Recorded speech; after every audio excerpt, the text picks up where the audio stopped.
आज सामाजिक क्षेत्र हो, राजनीतिक क्षेत्र हो, शिक्षा का क्षेत्र हो, खेलकूद का क्षेत्र हो, क्रिएटिव वर्ल्ड की दुनिया हो, जीवन के हर क्षेत्र में महिलाओं का योगदान, महिलाओं का प्रतिनिधित्व देश के लिए गौरव दिलाने वाला रहा है। विज्ञान के क्षेत्र में, खास करके स्पेस टेक्नोलॉजी में उनके योगदान की सराहना हर हिंदुस्तानी बड़े गर्व के साथ कर रहा है। और इन सब की सबसे बड़ी प्रेरणा हमारा संविधान है। आदरणीय सभापति जी,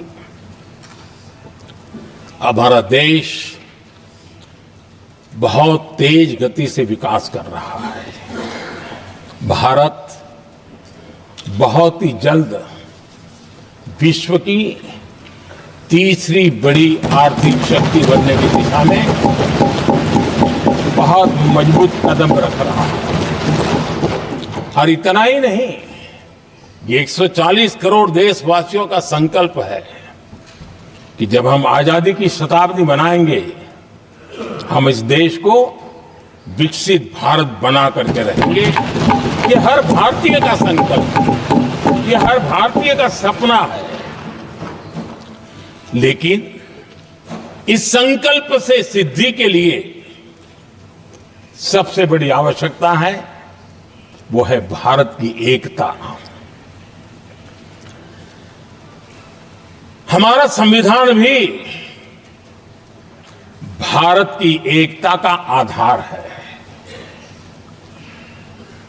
हमारे संविधान के निर्माण काल में इस देश के बड़े बड़े दिग्गज थे, स्वतंत्रता सेनानी थे, साहित्यकार थे, विवेचक थे, सामाजिक कार्यकर्ता थे, शिक्षाविद थे,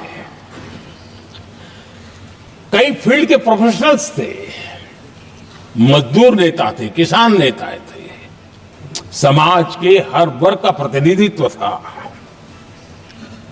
और सबके सब भारत की एकता के प्रति बहुत ही संवेदनशील थे।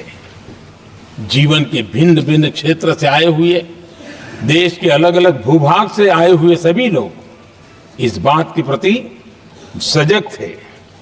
और बाबा साहब अंबेडकर जी ने चेताया था। मैं बाबा साहब का कोट पढ़ रहा हूं। बाबा साहब अंबेडकर ने कहा था, समस्या ये है कि देश में जो विविधता से भरा जनमानस है, उसे किस तरह एक मत किया जाए, कैसे देश के लोगों को एक दूसरे के साथ होकर निर्णय लेने के लिए प्रेरित किया जाए, जिससे कि देश में एकता की भावना स्थापित हो। आदरणीय सभापति जी, मुझे बड़े दुख के साथ कहना है कि आजादी के बाद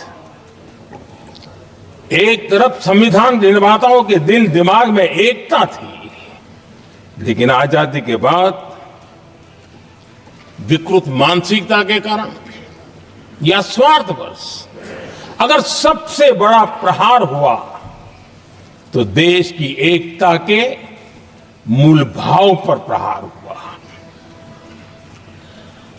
विविधता में एकता, ये भारत की विशेषता रही है। हम विविधता को सेलिब्रेट करते हैं और इस देश की प्रगति भी विविधता को सेलिब्रेट करने में है। लेकिन गुलामी की मानसिकता में पले बड़े लोगों ने, भारत का भला न देख पाने वाले लोगों ने, और जिनके लिए हिंदुस्तान 1947 में ही पैदा हुआ, ये जो धारणा बननी थी, उनके लिए वो विविधता में विरोधाभास ढूंढते रहे।